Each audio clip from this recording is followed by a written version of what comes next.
Hello and welcome to the Film Pulse Podcast, the official podcast of filmpulse.net. Thank you so much for tuning in. This is episode number 143. My name is Adam Patterson. With me today, as always, we have Kevin Rakestraw. How you doing, Kevin? I'm doing pretty good. Good. Yeah. It's a bit stormy here, so if you hear that in the background, yeah. It just started pouring and storming and... We got some sunshine. Nice. Yeah. That's good. It warmed up. It's 72, but it's raining. So. This week on the show, we'll be reviewing the Stephen Hawking biopic, and certainly an Oscar contender, The Theory of Everything, the werewolf flick Late Phases, the Australian crime comedy The Mule, and the indie comedy Joy Kevin. Of course, we'll also be going over this week's movie predictions, new on video on demand and DVD and Blu-ray releases. Remember, you can send us your questions to podcast@filmpulse.net or leave us a comment on the site. We'd love to hear from you. And real quickly, just some in-house news that I wanted to go over real quick before we get into it. First up, by the time you hear this, by the time this show airs, our first video series, the first episode of our first video series will be up. We'll be posting it on the site, and it'll be on YouTube. And it's just a kind of new project I decided to get into called Film Pulse Plays. And basically we talk about a movie and the video games that were spawned from that movie. So be sure to check that out and let us know what you think. The first episode is The Lawnmower Man. so that one, yeah, it's a good one to start with. That game, I have to say, that game looks fucking intense. It's pretty intense, yeah. It was pretty intense, pretty hard, like every game. And I realized that I'm terrible at video games, but it's funny because you just keep trying. It's like you get kind of lazy with video games because all the newer games are easy. They're so easy. They walk you through everything. They let you keep trying over and over again, and it's not as frustrating. Now, like, there's some exceptions, like Shovel Knight, which is one of my favorite games this year, was a throwback to those old 8-bit games, and I loved it. I was able to beat that game, too. Those old games were kind of mean-spirited. Yes, they were. And you'll see that with episode 2, also, just some foreshadowing. I also wanted to throw this out to the listeners. Let us know what you think about this. The last couple weeks, we've been formatting the show a little bit differently, where we've been getting rid of the what we've been watching section and doing more reviews of movies that came out during the week. So let us know if you like this way of doing things better, and we'll kind of maybe go back to doing some of what we've been watching during weeks that only have 1 or 2 releases, but just let us know what you think of this change. Let's go ahead and just jump right into our first review. I was thinking we could start with The Theory of Everything, since that's kind of the biggest. Big one. Yeah, that's the biggest of these. So this is directed by James Marsh, and it stars Eddie Redmayne, Felicity Jones. I have a synopsis here. A look at the relationship between the famous physicist Stephen Hawking and his wife. Now, I didn't realize that... I guess I really didn't know what to expect going into this, other than that it was a Stephen Hawking biopic. I didn't realize that it was based on I guess it was the autobiography of Felicity Jones' character, his first wife. Yeah. Jane. Yeah. So I didn't really know that either. I didn't really know that going into it. And to me, that turned out to be a huge detriment to this movie. And I will say, before getting into my opinions about it, that this is not my kind of movie. I am not into these ham-fisted Oscar bait type movies. So right there, I wasn't too thrilled going into this, but the trailer really had me hooked. I thought it was a great trailer. Yeah, because for me, same thing. This is not my cup of tea. I don't have an interest. I can't really stand biopics, to be honest. Yeah, I'm not a big fan of those either. But I was hooked too by the trailer. I saw the trailer and I was like, oh shit, this actually looks pretty good. Redmayne looks unbelievable. Let's do this. But boy. Yeah, the only reason to see this movie is Eddie Redmayne's performance. Mm-hmm. I mean, he nailed it. He Yes. completely knocked it out of the park, and I'm sure he's going to win an Oscar for this. He's a Yeah. shoo-in. Yeah. But at the same time, the problem with this film is they know that. Right. And Yeah. they set it up. It's just one scene after another where it's like, Redmayne, do your thing. This is your moment. And it's just like a series of those scenes and sequences. It's just it's terrible. Yeah. I mean, there's so many eye-rolling moments in this movie, and I Uh know that that's going to make me sound so insensitive because this is a really powerful story, but the way that it was presented, I just wasn't feeling it. In fact, the first time I saw the trailer for this movie, it was in a theater, and I actually got choked up over the trailer of yeah. this movie. But when I saw the actual movie, I was not feeling any kind of emotion at all No. because And they try really hard. I it, mean, the music in this movie is oh my god, ridiculous. yeah, it just pummels It's you. just one musical cue after another that you know, it just telegraphs it from like a mile away. You Yeah, know it's the triumphant moment is coming. yeah. I mean, they telegraph everything in this movie. They make sure that you know, oh my god, he's showing symptoms. He dropped a pen. He's having a hard time walking. He's having a hard time writing. There's symptoms. I know. Which is kind of terrible. Just Well, the way everything is handled in this movie is just kind of insulting. it's just so everything is so heavy-handed, and I feel like the most interesting things about Stephen Hawking are not explored in this Oh movie no no no no. whatsoever. No, they reduce one of the greatest minds Yeah, into just a Rudy type character. yeah, It's just one scene after another where he's like crawling up the steps. You yeah. know, he's eating some soup. It's like, are you kidding me? And the other He's putting same a thing. sweater on, and Oh, yeah, and he and gets he has an stuck. epiphany. Yeah, which is another thing. Like, again, one of the greatest minds, Stephen Hawking. And the way that they introduce all of his ideas and, you know, these moments where all of his genius ideas are born, just like out of fucking nowhere. Like, oh, It I just had my yeah, head stuck in a sweater, was yeah, looking at the fire, and it just bam, clicks. figured it Yep, out. just And you're figured out just, everything. yeah, you're like, are you kidding me? Are you, I mean, come on. And the fact that, okay, like we said, this movie is based on his first wife's memoir, but at the same time, her character, Felicity Jones plays, just seems to be regulated, like, off into the periphery. Like, she just pops up every once in a while to, like, help out, and you're like, oh, yeah. Yeah, with the This, exception of that kind of side plot they go into with her relationship with the other guy. yeah, but they never seem, Marsh never seems to give her room to breathe or, you know, really to create her own character. Like, everyone's sort of stuck in these molds. Yeah, It's just, oh, it's so formulaic. And then it just the non-stop montages. One montage after another. It's I will say, and I know that this was extremely heavy-handed too, but the montage at the end where they were kind of recapping everything and showing stuff in reverse and playing the no, music. no, no, don't do that. Do Actually, not do I that. like the look of that. I did. Oh, Even though it has a lot of tropes that I don't like in movies, like replaying oh, I hate scenes that. that we've seen I hate before, and yeah, and play, you I know, thought that they were trying to parallel it with Hawking's, right, his theory. line back the clock, and oh my God. As soon as that started, I was like, no, you're not going to do this, are you, Marsh? And he did. He went the whole way back to the beginning. Yeah, but I think it. What I mean is, I think that it looked. I like the way it looked, and I like the way it played. I just didn't.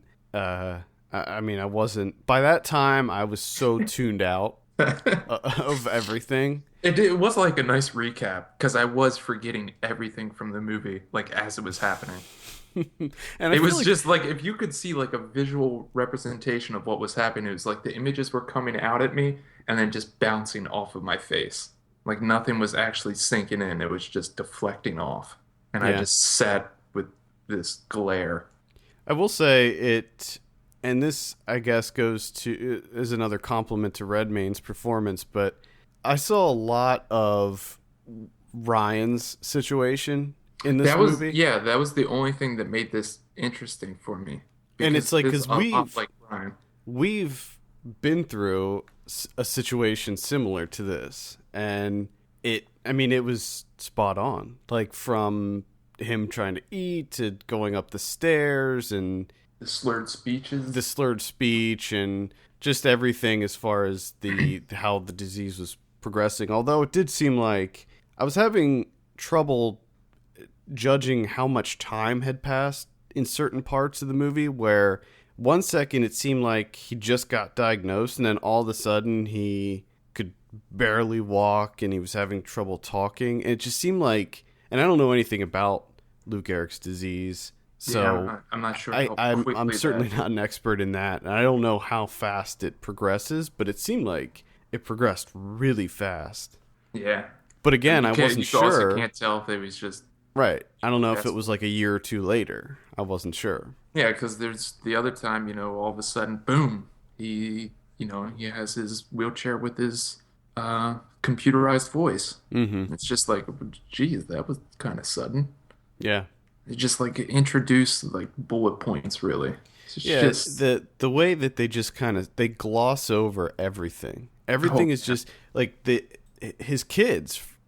You see his kids every now and then. His kids pop up, and you're like, I wanted to know what his relationship was like with his kids. No, well, you got that in the montage with him riding around in his wheelchair. Yeah, because that covers it. Yeah, exactly. I'm sure that's an accurate representation of his relationship with his children. And just, yeah, like, I think he only spoke once to his kids. And that's when he was like, your mother's really angry at me. It's like, really? That's part of your script? And then even the scientific moments are just completely glossed over. Like when he gives his first lecture on black holes, a guy gets up and he's like, Harumph. This is nonsense, and just storms out. And then another guy, this is just amateur hour. He gets up and he's like, I'm an expert on black holes. And I thought I was going to hear nonsense, but you did it. And then standing O. Yeah. Cue the standing O. And you're like, what? Really?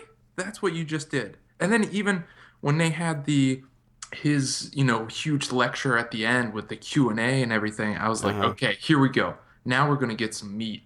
No. And no, you get this dream sequence where he picks up a pen and then cue another standing O, and we just move on. And you're just like, what? You gave me nothing in this movie. Nothing. Except for Redmayne nailing it. Mm-hmm. That's it. Everything else is just completely forgettable. Yeah. This movie was tough to get through. I've never been so upset with a movie. It was a struggle for me too. Hyperbole, but whatever. I don't care. Because I've seen a number of other bad films this week and this weekend, and you know what? They actually tried something though. This didn't even go for anything. It was just, it's so insulting. Yeah, unfortunately I agree, and I do feel like kind of a dick saying it, because I really admire Stephen Hawking, and I think he is an amazing person, and I think that he's a great, amazing mind. He probably is the smartest person living right now, and I think that what he's done in the world of science is astounding.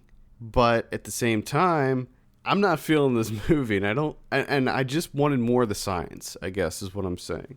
I wanted more of the theory of everything. I wanted that too. But then, okay, it's about the relationship. So, all right, I can see glossing over some of the scientific stuff. Yes, I get that. I get it. But even the relationship to me didn't seem that well developed. No. That seemed kind of glossed over and reduced to, your standard. You've seen this relationship numerous times in movies. Yeah. It didn't feel like this was a movie about Stephen Hawking and his first wife. It's just, oh boy. Yep. It's unfortunate just because Eddie Redmayne does such a great job. And Felicity Jones does a great job too. I don't mean to downplay her at all. No, no, no. Of She's course, just, honestly, she's not given much to work with here. It's not her fault. I mean, she tries her hardest, but she's not given anything. There's yeah. really no meat to her. You get like one, because like we've said, we've been through this before, not to the extent that she went through. So you know that there's a lot of tension and stress Oh yeah. that goes into it. And you get one scene where she's transcribing his information and he's like Yeah. playing around in the living room and knocking stuff over. And they just cut to her and she's like, oh, Well, there's another and that's scene where it. That's all you get. there was another scene where they were driving somewhere and you could tell that she was just so overwhelmed with everything. Yeah, and again, but that's where the whole, Stephen Hawking finally talks to one of his kids and says, "Your mother's really angry at me." And you're like, "Really? That's the depth that you're going for?" Yep, I think it's a shame. I don't know what they could have done to fix this movie, but I just was not on board at all with it, unfortunately. And I gotta say, when I watched it, it was tough to get through. And then when I was done, I was just like, wow, I really don't want to ever revisit this again. But it wasn't that offensive to me. But now I'm realizing, like, as I talk about it with you, this movie makes me very angry. Oh yeah, I was kind of angry throughout the whole thing because Just, it's just they just pander so bad in this movie. It's like it was a movie designed to win Oscars, and yeah, I'm just not on board with it. no. Mm-mm. And some Oscar baity type movies I'm okay with, but I feel like every year there's at least one or two that come out like Lincoln or Warhorse where I'm just like, ugh, here we go. It's a chore. Such a chore. Like, I Yeah. don't feel like I experienced anything. I just feel as though I watched something to mark it off of a list. Like, Yeah. this was on my chore list. Because actually it was. It was seriously on my chore list. And I ticked it off. Watch, watch the Vacuum. theory. Yeah. See It the was theory of everything. it was nestled in between vacuum and laundry folding. So Hmm. that sums up this movie. All right, let's go ahead and give this bad boy a score. I'm going to give the theory of everything I'll go, oh geez. I'll go 5 out of 10 based solely on Redmayne's performance. Yeah. I initially went 5. I think I dropped down to a 4 after we discussed some things here. I'm at a 4. 4 out of 10. Just mostly performances, that's it. Yeah, there you have it. Theory of everything playing in select cities right now. So check it out or don't. maybe get prioritized and get some of your vacuuming and laundry folding done first. Yeah, there you go. So I wish I did that because now I'm behind. Let's move on to our next movie. This is one that I actually like quite a bit, and that's The Mule. This is directed by Tony Mahoney. That sounds like a made-up name, right? Yeah, and Angus Sampson. The synopsis says a first-time drug mule is caught by law enforcement. This stars Angus Sampson, Hugo Weaving, and Lee Wanell. Kevin, I have a review for this up on the site, so we'll start with you. Kevin, what'd you think of The Mule? I thought, for what it is, it's pretty damn good. I was surprised. I must say I was surprised. Let me pause you there for just 1 second. The synopsis doesn't really say what this movie's actually about. It's about a guy who is a drug mule. He gets caught and they need him to poop and he refuses to poop. So they keep him in a hotel room for days and days and days, and all the while he's trying to hold in his poop. It never Go ahead and continue. I don't know if I can now. Adults saying the word poop is just It's something great, else. isn't it? It's something else. It's something else. It's much like Ryan saying wiener. He says wiener a lot. It's something wrong with it. So for what it is, I was surprised that how well done it is, how competent the film is. The only thing for me is it did get very repetitive. I thought it was a bit too long. For me, that you have a very simple story. It's kind of one note. You just have a guy in a hotel room who doesn't want to shit, can't can't do it because his life is going to be ruined. And then a bunch of police officers that really want him to shit, and they try and force him to shit, and that's all you got. So to me, there's really no reason for this movie to be 103 minutes long. It seems entirely too long, to be quite honest. But it is pretty well made, I gotta say.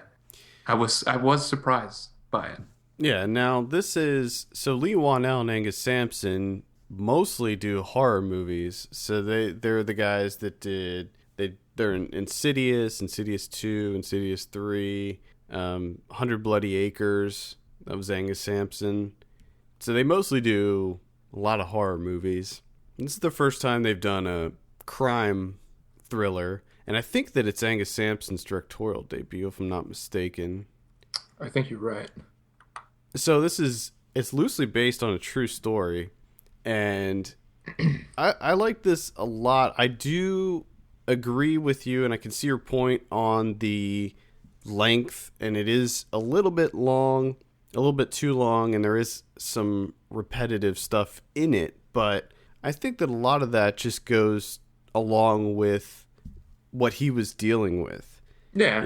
Days and days of them trying to make him shit and him trying everything he can to not shit. And then he slips up once.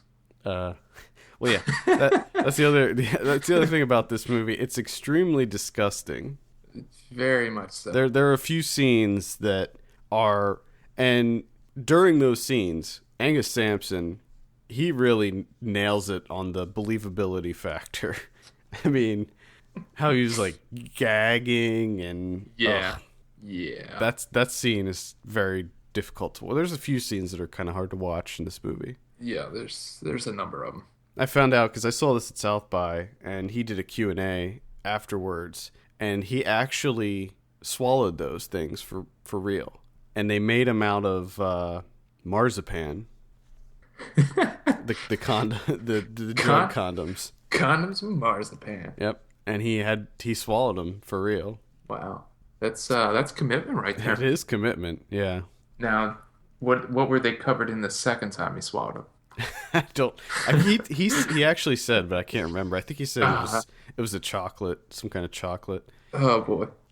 So Hugo Weaving plays the cop, one of the cops in this, and I think his character was great. I thought he was really funny, and he played a really good dickhead cop.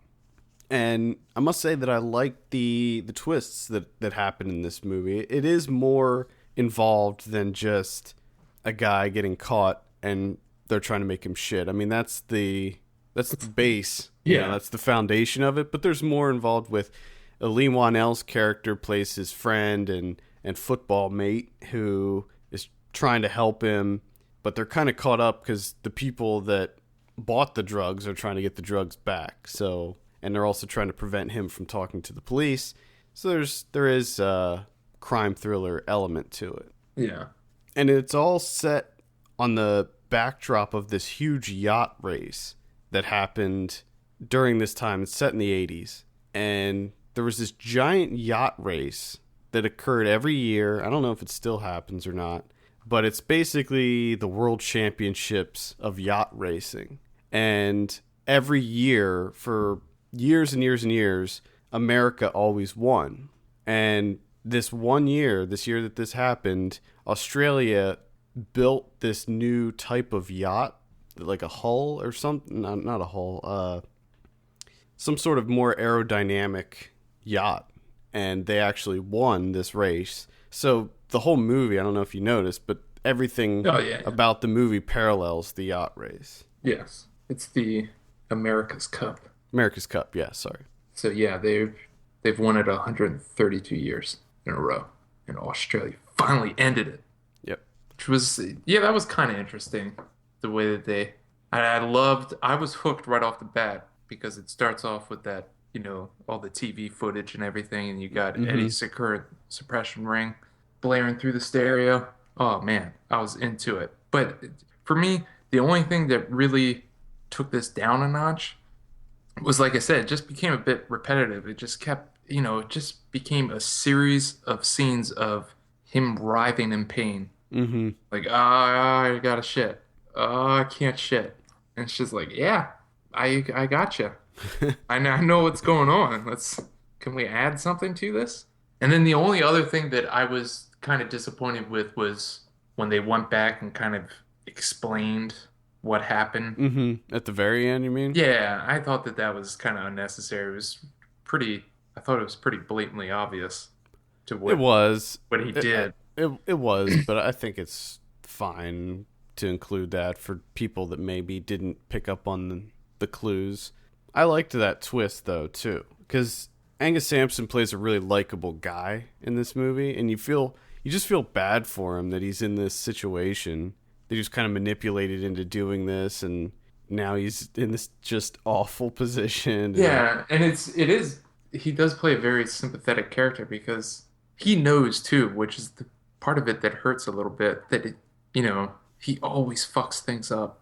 And here he was trying to, he's trying to do kind of the right thing and help his family out, and he still fucked it up because he just couldn't wait for his damn luggage. Yeah. Just wait for your luggage, that man. scene that scene is so hard to watch because you're just like, oh my god, he is fucking this up so royally bad. It's like, Why? Just wait. it's like the only thing that he could have done worse in that situation is just walk up to the person and say, I have drugs in my butt. Yeah. You know? And then, I think, and again, he handles it pretty well because he hangs in there. He overhears that, all he has to do is wait it out 7 days and he's okay. They And have to let him go. So he hangs in there and you think he's going to get out. And then they get an extension. yeah, They and get that's three and more that's days. yeah, that's where some of the repetitive stuff comes in, because not only do they get one extension, but they get several, and you're just like, oh, hey, okay, I know. I thought we were through it, but no, we got 2 more days. That's what I mean. It's like after a while, you're just kind of like, oh, okay. Like you got stuck in a K-hole here. Let's move on. But then there does come a point where he's done when he's talking to his lawyer and he just wants out of this. He doesn't care what happens. He's just terrified, which I think really added to it. Like I said, I was kind of surprised Mm-hmm. about how good this movie is. It's Because well, it's also it is a crime thriller, but it also has a lot of comedy in it too, as you might expect. I liked what was the guy's nationality? Lithuanian? the Lithuanian guy. Yeah, I liked that guy. He was funny, and I just liked just a lot of the stuff in it. I liked it was a dark humor, and it wasn't overtly goofy or anything. There was one fart joke that I can remember, Yes. but it worked for me just to see the look, the reaction of the lawyer, how it was a delayed reaction. So like he farts and she's like, oh, that's okay, and then it hits her like 10 seconds later, and she has to leave. Oh God. Oh So boy. anyway, overall, I like the Mule a whole bunch. You can check it out on demand right now. So originally my score, I gave it an 8, but that had the festival bump. Festival bump. So after rewatching it, a more realistic score for me would be a 7. I started out with a 6. I think I might have been bumped up to a 7 discussing it here. It's just very, I mean, Oh, I always have difficulties with these films in the sense that, again, this is not really my cup of tea. It's not a story that I'm interested in or I really want to see on film. You know, but it is very competently made. I like the style of the movie too. It takes place in the 80s, like I said, but it doesn't overtly punch you in the face with 80s stuff, No, 80s it's nostalgia. just, You know what I mean? It is a much understated, more realistic yeah, version of the 80s. yeah, it's like, it's another subtle mullet in Yeah, there. That right. 80s subtle mullet. Yep. And I thought the soundtrack was great. I liked the title card, the way that came up. I thought was really funny, and I liked that a lot. And just the overall style of the movie, I was really on board with it the whole time. I like the ballsy start the movie at the very beginning started off with someone looking into someone's butt. Yeah. Like, this is make no bones about it. Yep. This is a movie involving this guy's ass. So there you go. Get ready. There was I just thought Angus Sampson did such a great job. The scene in the shower when he gets attacked by Hugo Weaving, and I hope that these guys go on to do a lot more stuff, because he was great in 100 Bloody Acres too. See, I'm gonna have to watch some more. I think the only thing I've seen these guys in was Insidious. I think that might be the only thing. Did you see the first Saw movie? No, I don't think I've seen any of the Saw movies. Because Lee Whannell's the creator of Saw. Okay, I thought so. Yeah, he was in the first Saw movie, but he created the short film that the full length was based on, and he also, I think, wrote the first Saw movie, and what did he write? He wrote Saw 2 also. Okay. Again, not really my cup of tea. I don't know. I mean, I probably at some point should watch those, but it's something that I don't think I can prepare myself for that. Yeah, I mean, I would check out the first Saw movie and see if you like it. The interesting thing, I think the Saw movies get a bad rap. I know we're getting off topic, but I think the Saw movies get a bad rap. They're all very cleverly written, even though a lot of the later ones they lose their luster. I mean, they just kind of devolve into torture porn, because Saw is what created that whole thing to begin with, you know? Yeah. But they're still very cleverly written, and the way that they all piece together, it's kind of crazy. But yeah, Lee Whannell, I'm a big fan of his. Ryan and I got to meet him at South by this year, and he's a really cool dude. And he also wrote Cooties, which I saw at South by. I saw that at Sundance and loved it. I'm interested in seeing that one. Yeah, I think you'll like that. It's a fun horror comedy. All right, there you have it. The Mule, we're both giving that a 7 out of 10, so check that out. Let's jump right into late phases. Late phases. So this is directed by Adrian Garcia Bogliano. We interviewed him in the past, so go back and check that out. Don't know the episode number. But we're pretty sure we interviewed him at some point in time. Yeah, he actually talks about very, very briefly about late phases in that interview, because I asked him what he's got coming up next. This was back when Here Comes the Devil came out. Okay. Yeah. I remember that now. So the synopsis for this: a wounded war vet moves to a place where people are dying from mysterious circumstances. Terrible synopsis. It's a werewolf movie. They die from a werewolf. And it's so obvious. Look at the poster. Anyway. Are you sure? Are you sure? So could be like a pack of wild feral dogs. Well, that's something I'll get into with this movie. So this stars Nick Demichi as Ambrose. He's the main character. It also stars Ethan Embry as his son. Now, this movie, I think, has a really interesting premise. I'll say right off the bat, not a big fan of werewolf movies. There's maybe 3 or 4 werewolf movies that I like. So, not a big fan of the werewolf stuff. But this one interested me from the beginning because he's blind. And it's about a blind vet that hunts a werewolf. Moves into a retirement community. And there's a werewolf on the loose killing old people, Bubba Hotep style. Oh, yeah. And he decides to kill this werewolf. So, premise, I'm digging it. I'm digging the premise. Execution, not so much. I think that this movie started off strong, but for me, by the end, it fell apart it crashed and burned for me pretty hard. Yeah. I mean, it had me hooked from the beginning, because it comes in, he finds some evidence, which is pretty clear. Like, oh yeah. I don't. Well, it seems like he knows right off the bat. He knows. Which is one of the big problems I had with this movie. Ambrose He knows he's a old blind man, and he knows exactly what's going on in this town. right off the bat. And no one else does. Even when people are dying, the cops in this movie are so inept that they're like, "Oh, it's just a wild animal. You guys live near the forest."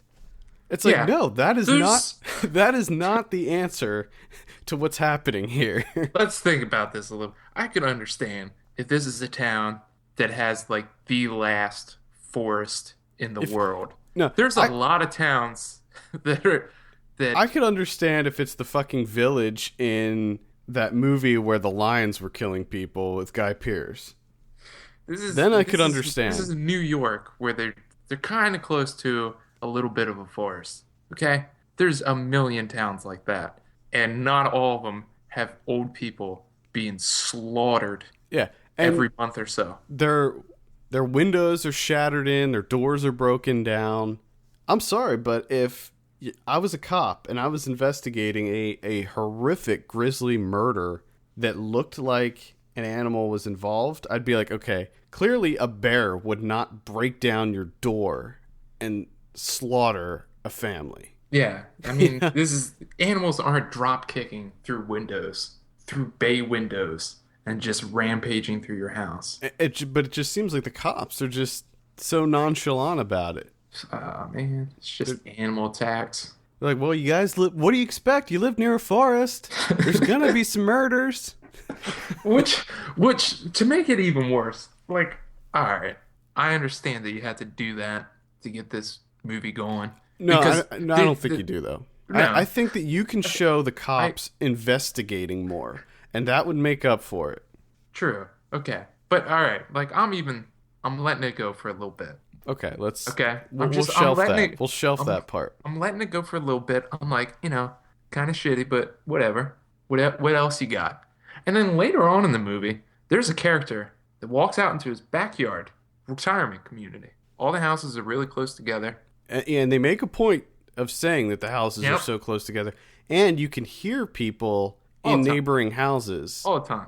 No one hears werewolves, though, even though they're howling at the moon. Yeah. And causing a ruckus.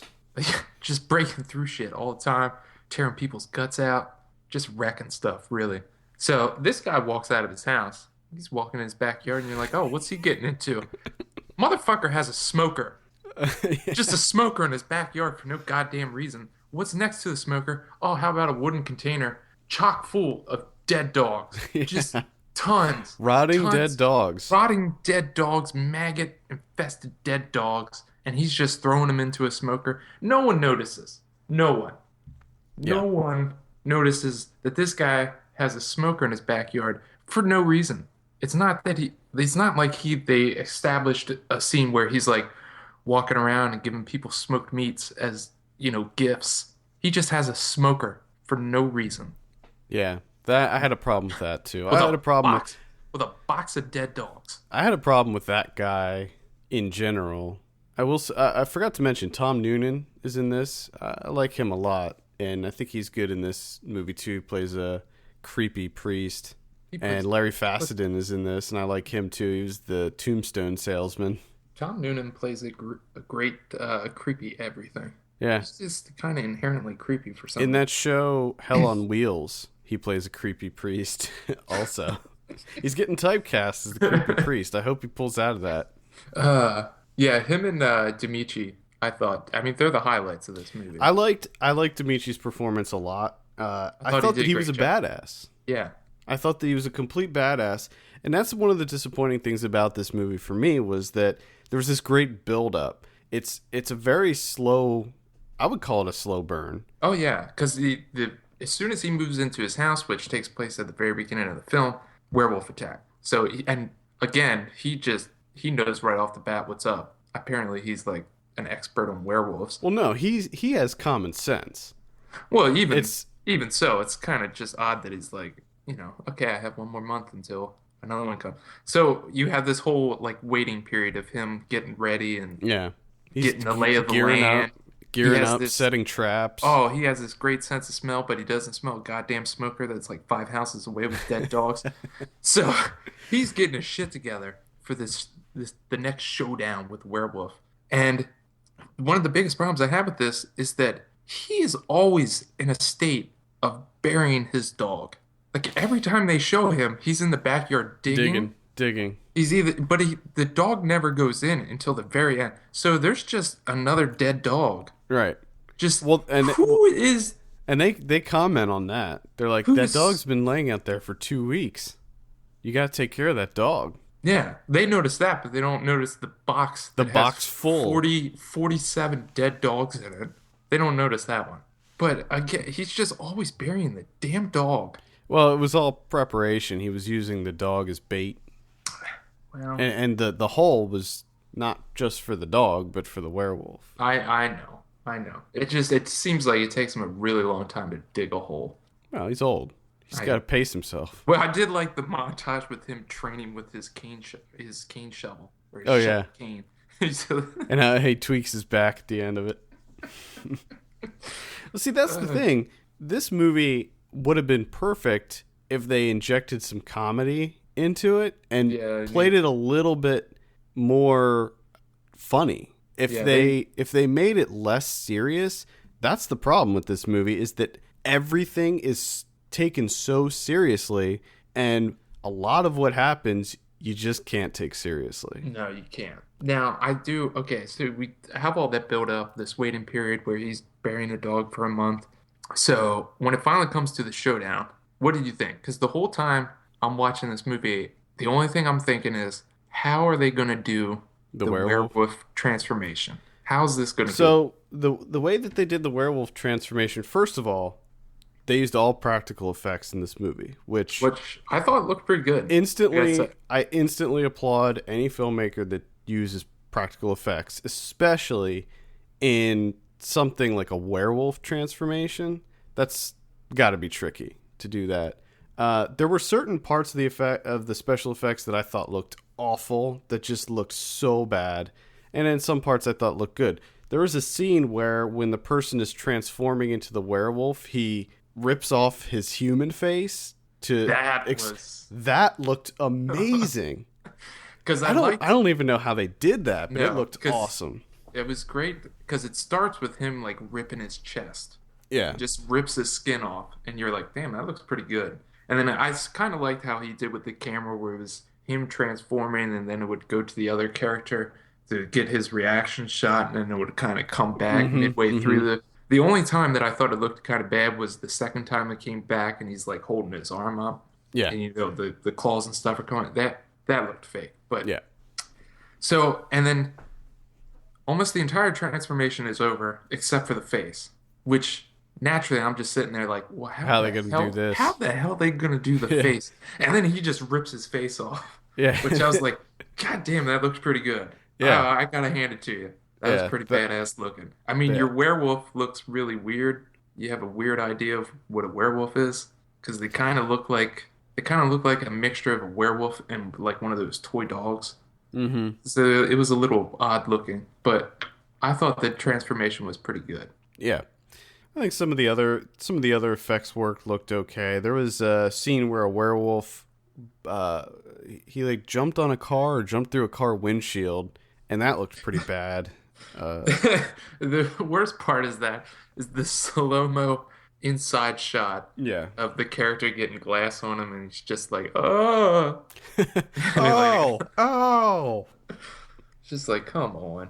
That's not good. Overall, I'll say the special effects are a bit of a mixed bag, but I still very much appreciate the practical. Yeah, and I gotta say, practical effects. Considering what I saw from Here Comes the Devil and how bad that movie looked, this is a huge step. This is a big step up, I will say. I think I still liked I Saw the Devil, or Here Comes the Devil, more than this, but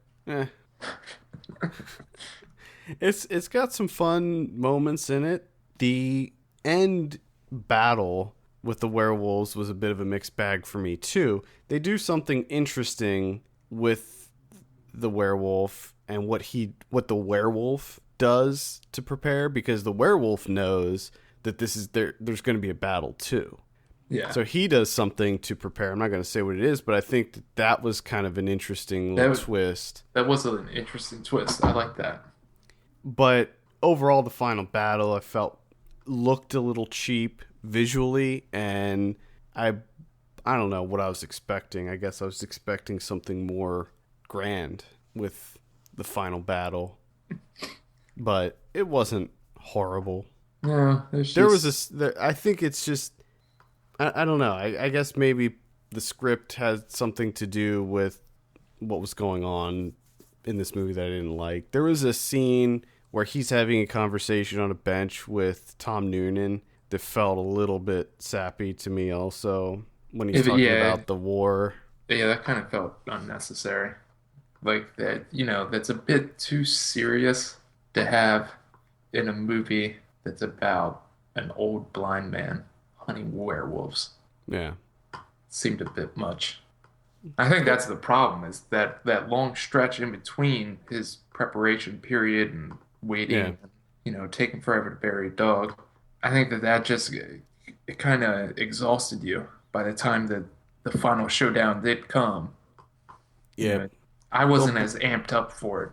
Yeah. A little bloated. It was a little bloated. A little bit. I was just like, okay, let me see your transformation. Let me see how you do it. And then let's move on. Let's go. Got stuff to do. I'm an impatient person, apparently. I don't know. Plus, that's the other thing, too, is that this is at the end of a stretch of movies that I didn't really have any interest in. So, that might play a part, too. I'm sure it does. Well, I just don't. I don't think it's a very well made movie. I think that the director Adrian Garcia Bogliano, I think he's definitely coming into his own. If you look at the last few movies he's done, there is a clear maturity that's happening with his movies. Because I saw Cold Sweat, which was one of his earlier movies, and I didn't like that at all. I thought that looked bad. I thought it wasn't a very interesting movie at all. I thought it was pretty poorly made. Here Comes the Devil. I liked the story in that, but there were a lot of elements of that didn't necessarily work for me. And I think that this movie is his most technically proficient movie. And I'm not going to give up on this guy. I'll definitely see what he comes out with next, because it's still an interesting premise. It's not a found footage movie or a ghost story. No. So that alone makes it somewhat interesting. It was a nice shot. Yeah, just didn't necessarily work on all levels. We have a review for this up on the site. Blake wrote a review, really good review, so check that out if you get a chance. What are you going to give Late Phases, Kevin? Ah, boy. I give it a 5. I'm going to go 4.5. Ooh, on wow. Late Phases. I'm actually higher. How about that? Yeah. It's odd. I don't know. It was like a meh. Meh. Meh. Meh. Let's talk about our final film of the week, Joy Kevin. So this is an indie pick. It's playing right now on nobudge.com. So I don't know. I think that with a lot of those movies, they only put them up there for a limited time, right? But I think it's also on Vimeo, because I think that's where he's pulling it from anyways. Well, yeah, I saw that, but I didn't know if, I don't know. I don't know. Either way, Whatever. This is currently available to watch. It is written and directed by Caleb Johnson. I have a synopsis here. A tiny dancer and her struggling comedian husband find cohabitation at odds with their art. With their art. Stars Tally Medell. Is that how you pronounce it? Maybe. Okay. And it's either that or Tally Meadle. I don't know. Okay. Also, Whatever. it stars Jordan Clifford as Whatever. Kevin and Joy. Now, Kevin, did you like this movie in part because the character's name is Kevin? I don't think so. Let me guess. But I don't. I'm gonna say outside the realm of possibility. Did you find the characters in this movie relatable? Yeah. Is that because yeah. as you were watching it, were you like, oh, okay, I've seen some of this. This is me, or this is I've experienced some of this stuff. Yeah, because I felt the same way for the most part, and this is a very, I mean, this is only just over an hour long, so it's a breezy little movie, and there's not much going on in it. It's just about the relationship of this young couple, and they're both having issues in their career fields. One is a comedian, the other one's a dancer, and they're both having problems. He's having writer's block, she's having dancer's block. Fucking dancer's block. Dancer's block is the worst. It is. You know, you're trying to set up this nice, energetic piece to amp up this crowd of corporate people that you're performing for. I know, and you just can't find a person that can do a sufficient ski motion. What was the one? A sack of potatoes? Sack of potatoes. I need you to be my clay man. Clay man. So, I thought this movie was really, really funny. It's very low budget, very slight indie movie. I would even, I don't know if people are still using the term mumblecore, but I think that this would fall into that category a little bit. But overall, I really enjoyed it. I thought it was really funny. I thought it was smartly written. I liked the characters for the most part. The only issue I had was towards the end, because it's funny, because up until the end, I was like, wow, there's a lot. This feels like a real couple. This feels like situations I've been in and conversations that I've had. And then all of a sudden, when Joy has her meltdown, I was like, okay, nope, that's not what's happening in my life. I felt like that was a little bit, it took it a little bit too far for me, and it kind of broke the reality of it for me. I don't want to really get into anything, but it didn't go too far for me. So, without saying much else to that, I've seen that face that she nails at the end there, towards the end, before it gets into the sort of like dream sequence, what she would like to do. And I have to say, she nails it. Oh yeah, Tally Mandel she was great in this movie. My favorite scene was the one where she's having a conversation with her employer in the dance studio, and how she was just struggling so hard to tell him. Are you talking about the first one, where he comes? The first one. Yeah, and he wants to see some of the stuff that she's been working on. Yeah, that was an uncomfortable scene to watch. And then you have the whole the addition of the sack of potatoes guy keeps popping up. He wants to be in this thing so bad. So bad. She has to put up with his shit. And I thoroughly enjoyed like the last, I could be wrong, but I think it's like the last 10 minutes or so where he comes back again to see what she has. She shows him. He's not happy with it. He shows her what she wants him to do, and she just goes off on him. Yeah, she just freaks. She freaks out. Fuck out. And then to make things worse, sack of potatoes guy shows up again, and she just loses it even more. And then segue that into, okay, they have an anniversary date. Here we go. Good times. And no, it just gets worse. And you knew it was coming. But I honestly, going into this movie, I thought it was just like a fun comedy for like an hour. Like, oh, look at these quirky people and their relationship, and they're scheduling their days because he can't work when she's around and she can't work when he's around, and they're trying to exist in this small apartment. Mm-hmm. And then after a while, you're like, you know what? They don't spend any time together. What the hell's going on here? Some seething resentment. That's why I was boiling.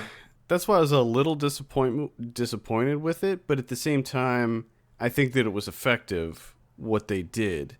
I was disappointed in that, like you said, for the first 45 minutes, maybe even 50 minutes, I was having so much fun with these characters because I liked both of them. I liked their relationship, and I was thinking to myself, oh, this is just a light, fun movie. I'm having a great time with this. It was funny. I was laughing. I felt good. And then all of a sudden, things take a dark turn. And I was like, oh, now I'm sad. And I just she goes off on him at the end when she's double fisting tequila and Coronas. And just the fact that he's like, I'm trying my best and I think I'm doing a bang up job. And I'm just sitting there thinking, no, no, you haven't. You've been just like sifting through trash for the last like half an hour. That's all I've seen you do. I will say that I loved the scene when it just cuts to them eating dinner and he's sitting on the chair. It's way too high for the table. Did you also notice when, he's going through the hand therapy and she flips out and throws away a whole watermelon and chases her out of the room with the trash can? Mm-hmm. Did you notice like when he opens up the door and she, slides out with it, there's also the small red chair that he was looking at? Yeah. So they still keep like little bits of comedy in there. Yeah, it's not like it has a complete 180 turn or anything. It's not like they kill each other.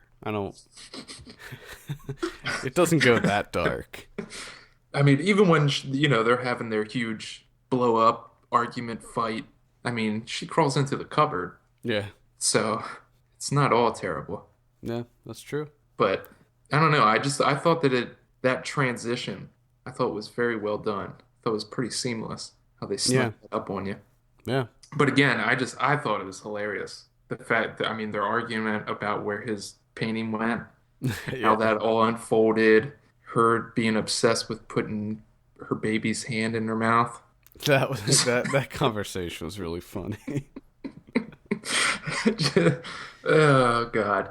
Just everything. I had a great time with it. So did I. I would highly recommend checking it out. You know what I just realized? Because of this, made me watch The Unspeakable Act, which is where Tally first showed up. So I watched that this weekend. And then I realized that she was in Uncertain Terms, which I didn't realize while watching Uncertain Terms. But now I do. So I've watched all of her stuff this year. Wow. Which she was pretty good in Uncertain Terms too. Yeah, I liked her a lot in this. It seemed like almost every scene was her getting out of the shower, just singing her silly songs. She's always taking a shower. But I know that too. Like if I have creative block, I'm always like, oh, I'll take a shower. That'll clear things up. Yeah, it doesn't though. It doesn't. Yeah, sometimes I feel more creative when I'm in the shower. All right, what are you going to give Joy Kevin?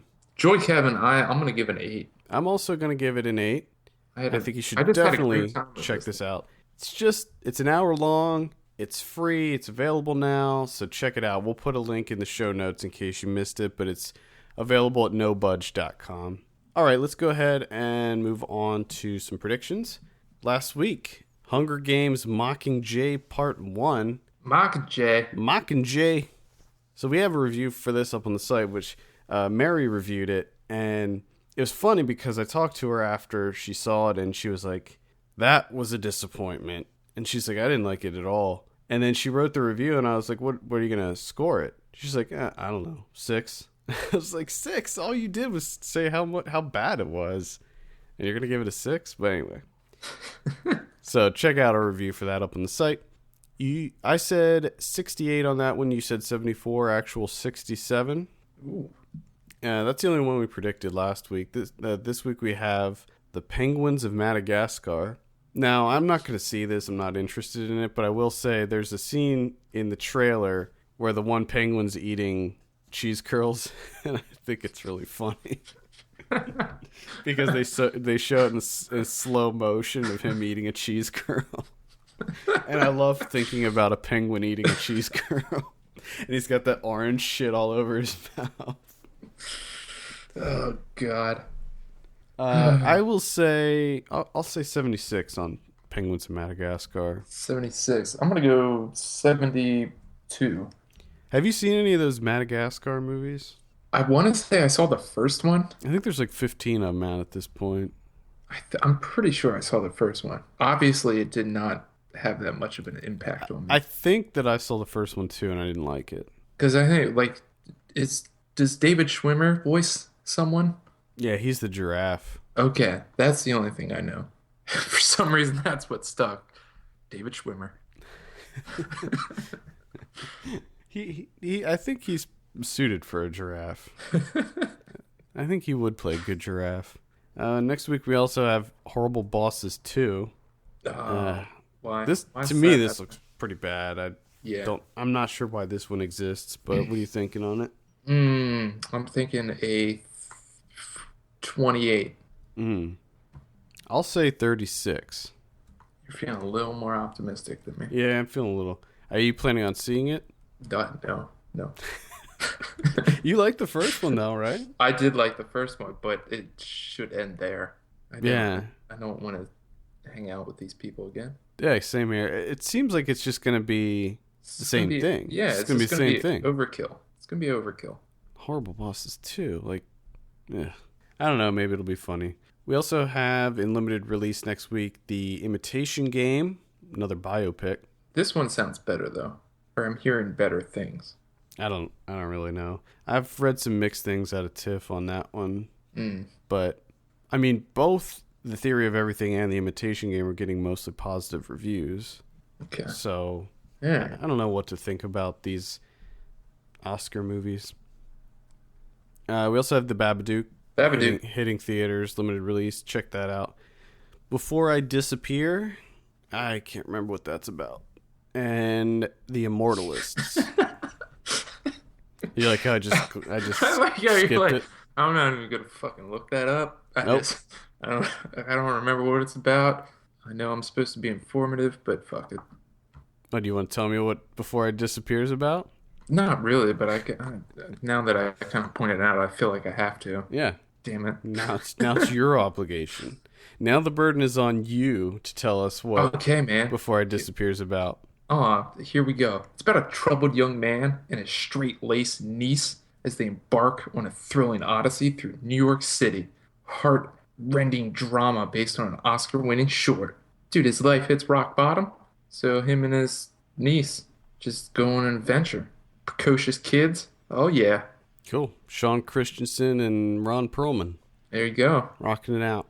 Next week on Video on Demand, we have The Babadook. Right. And Before I Disappear. That's it. That's all I have here. However, there may be some others. Others popping up. Usually when normally get to that it's a huge section, list. it's like a list of like Yeah, 37 I don't movies. have that many for next week. Next week on DVD and Blu-ray, or this week rather, we have The Expendables 3, The Giver. I did not like The Expendables 3. I did not see The Giver. That's the young adult one. Oh, yeah. I was at Panera Bread the other day, and I was eating lunch, and someone that was sitting at a table across from me was watching The Giver, a pirated copy of The Giver on his laptop. Watching The Giver on a Yeah. laptop at Panera Bread. Yeah, he had a lot going on. He had a lot going on in his life Shit. to watch a pirated copy of The Giver at Panera Bread, Wow. eating his broccoli cheese soup. Was it a bread bowl? No, Oh, no, negative That on the would- bread bowl. that would have nailed it. That would have put it over the top if it was a bread bowl. Oh, I love Panera Bread. A Merry Friggin' Christmas comes out on DVD and Blu-ray. That was probably the fastest turnaround I've ever seen. It literally came out in theaters, I think 2 weeks ago, and that's wow, quick turnaround. I think that was probably going to be a straight to DVD. I think so too. The November Man, Stretch. That's the one with Patrick Wilson. Did you see that one? No, I'm interested in that. I missed I was it. gonna say I wonder how it was. It looked interesting, but I typically don't like the crime comedies like that. I think it's a comedy, right? Oh, I have no idea. I don't know. It I'm looked like asking it was- you. I'm asking All you. right. Well, I'll try to check out Stretch next week. We also have What If? That's the rom-com with Daniel Radcliffe. Oh yeah. It didn't look that bad. It has a really bad Blu-ray cover though, and As do most. Yeah, they really do. I They mean, when do. you look at they don't even try anymore. It seems like. when you look at VHS covers of the 80s and even into the 90s, they looked so much better. I know. The majority of them. We Not all we of them. talk about it numerous times, but just that's one area though. All you have to do is just put a little more thought and attention into it, and trust me, you would sell more if you just made them more enticing. Or have more reversible covers like what Draft House and Screen Factory does. Now you're getting out of hand because that's crazy talk. It's not. It's perfect. It's crazy talk. I think it's a perfect middle ground because you can have the lame-looking theatrical poster or theatrical cover, and then on the inside you can have the cool art version of the cover that should have came out to begin with. Yeah.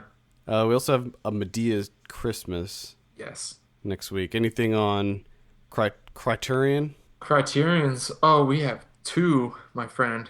We have Antonioni's L'Avventura coming out on Blu-ray. And this is an interesting one. We have all of the documentaries of Les Blank, all 14 of them, in a box set. Which I want to check out this guy. I've seen one of his. I don't know if you remember when I talked about the garlic documentary. I think that was like last year or so. He does some interesting subjects. I mean, he has one that's called Yum Yum Yum, A Taste of Cajun and Creole Cooking. Gap-toothed women. Is that an entire documentary on gap-toothed women? It seems like it is. In Heaven There Is No Beer, ? The one I saw is Garlic is as Good as 10 Mothers, which was very interesting, actually. He's got one on Lightning Hopkins, the blues man. He's got some interesting stuff going on. Interesting. So I'm gonna check that out. I think all of these are on Hulu Plus, if you have that. But you saw Burden of Dreams, didn't you? I didn't see that yet. No. Oh, I thought you talked about that. No. I saw the movie that You saw Fitzcarraldo. Yeah. I hear Burden of Dreams is amazing. Yes, I hear the same. All right. I think that'll wrap it up for the day. I quickly wanted to mention, going back to the Mule for just 1 second, Angus Sampson chugging a beer. That first scene. How does he even do that? It's one gulp. He chugs maybe it wasn't a pint, but it looked like a pint. I don't know, but I've never understood how people can do that. He slammed that beer so fast. It's like a split second. Yeah, it's crazy. All right, I think that'll wrap it up for the day. Send us your questions to podcast@filmpulse.net. We'll be sure to answer them on the show. Follow us on Twitter @FilmPulseNet and @FilmPulseKevin. Be sure to rate us on iTunes. We appreciate that so much. For filmpulse.net, my name's Adam. My name's Kevin. And we'll see you on Thursday for Ryan Watches a Movie.